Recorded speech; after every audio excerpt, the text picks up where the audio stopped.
we have 8 clusters. And among the 8 clusters, I have highlighted 3 in red, because cluster 1 is water and sanitation. Cluster 2 is nutrition, and cluster 3 is food security. Why do we make a distinction between nutrition and food security? What we mean by nutrition here is when we have, for the first emergency response, we have identified, as I told you, 20,000 victims. We distribute emergency relief supplies. That's the second column. But the third column is for recovery, because we also, apart from emergency relief supplies, we also need to help them to go back to normalcy, because in the areas around the city, we have food producers that may live in the flooded areas. So we need seeds for them, we need fertilizers for them. That's why we have this cluster, because under, for example, PSDR, or Ministry of Agriculture is one of our partners. And also here we have, in this column, you have COA departments, Commune of Antananarivo. Then we have Analaman governmental entities, all the entities that can help us related to government. And then we have the main international partners like UNICEF, FAO, World Food Programme. In the health cluster, you have WHO. And you have also Catholic Relief Service, and of course you have the UN at the end. So these are the clusters. And in each cluster, we have different partners. We have dozens of partners.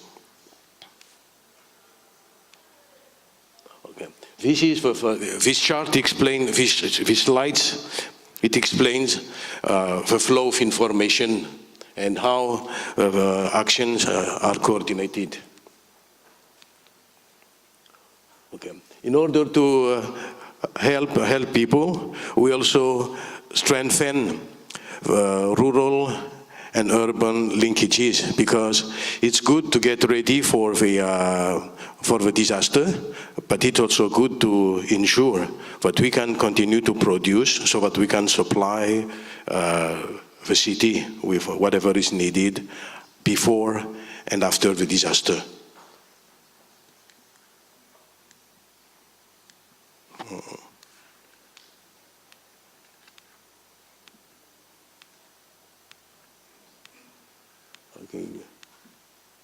Okay, this is the last thing. Maybe I'm going to talk about that. This is the second indicator. We have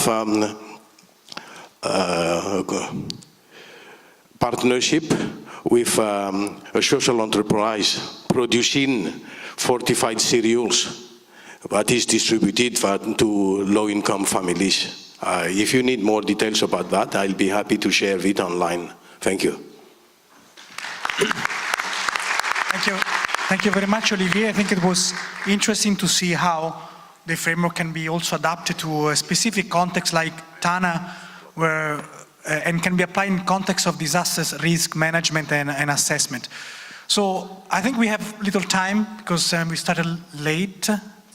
10 minutes. I have been told 10 minutes, which is still okay. I would like to open the floor for some reflections, observations, questions, also observation regarding also the next steps. So I invite the audience to make any questions to all the panelists.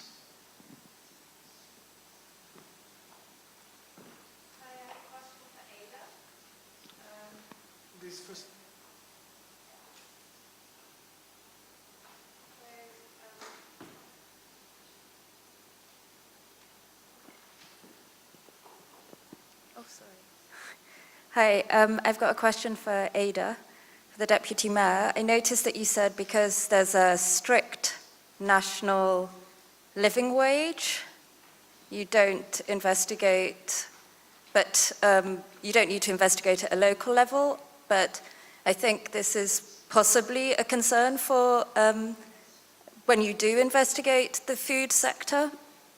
or monitor the food sector, because there's so much opportunity for informal work. And so I don't think it's almost like, well, the government says 5 a day, so the population are eating 5 a day. It's one of the problems with food systems work, that we have to sometimes challenge what we're getting at a national level and investigate at a local level. And with migrant communities, the food sector is the first place that people will find potential job opportunities, and this might not be that in a formal way, so yeah. The Dutch labor laws are strict, so if an employer doesn't pay you the minimum wage, you can go to court. And now we have quite strong labor trade unions, so we hardly see anyone being underpaid. So there is no need for us to see if they are being paid the legal minimum wage, since there are quite harsh punishments if you don't. So that data is not applicable in our situation. Jobs, however, are, and helping people getting into jobs in the food industry helps us. So also, one thing we see is that we have a lack of people qualified to work in restaurants. We have a lack of people not qualified to work in the food industry. So we're talking to schools how to raise the amount of students. So that's again an indicator for us, which helps us to get more jobs, to get more people into the food industry.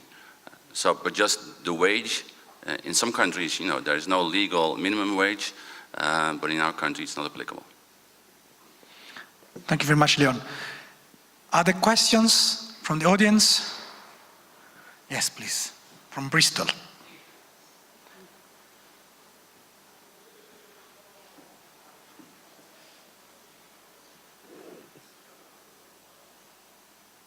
Thank you. This is a question for Toronto. I'm really interested in how you've adapted the framework to work for your city, and I'm proposing to do the same in our own city. I just wanted to kind of understand, you know, the kind of time scale, the buy-in from kind of different departments, and what structure or governance structure you use to push for the framework to be adapted. The Toronto Food Strategy, even though it's led by Toronto Public Health, is a citywide food strategy by definition. So we do a lot of work with other city departments anyway. I would say the framework was a way to we would reach out, for example, on food waste metrics to our solid waste division, and initially they may have been a little bit reluctant to share that, but then saw themselves in the broader work, and it has resulted in collaboration on a number of other things like circular economy. And we have agreed that there are missing metrics around that, and that we will continue to work together on that.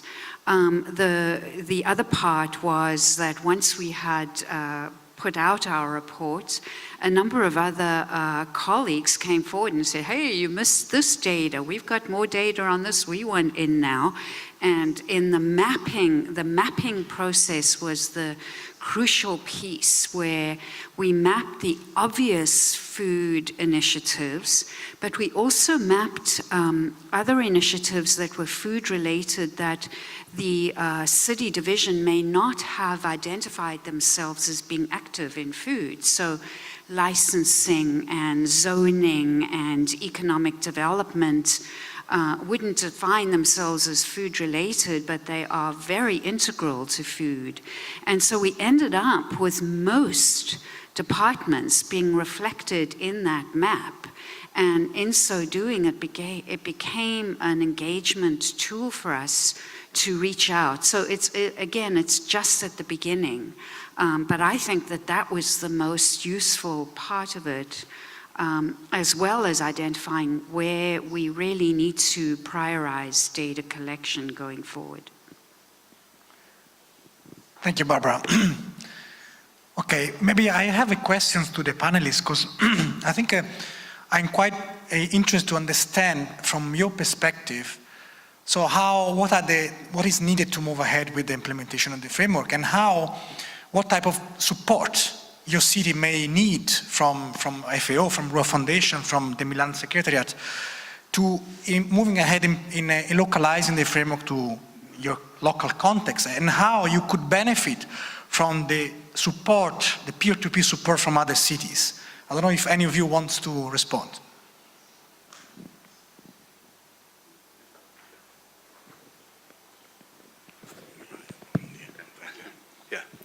Okay, it's very interesting because we, Antananarivo, from the beginning actively participated in the elaboration of a framework, and we requested help already from the very beginning. So we still need help in the sense that in some of the slides that I have shown, we have so many partners. So there are data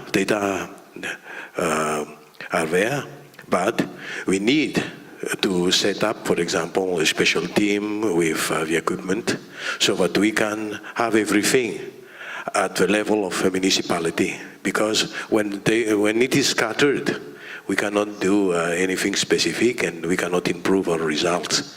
It is true of a first indicator, but it's also true of a second indicator.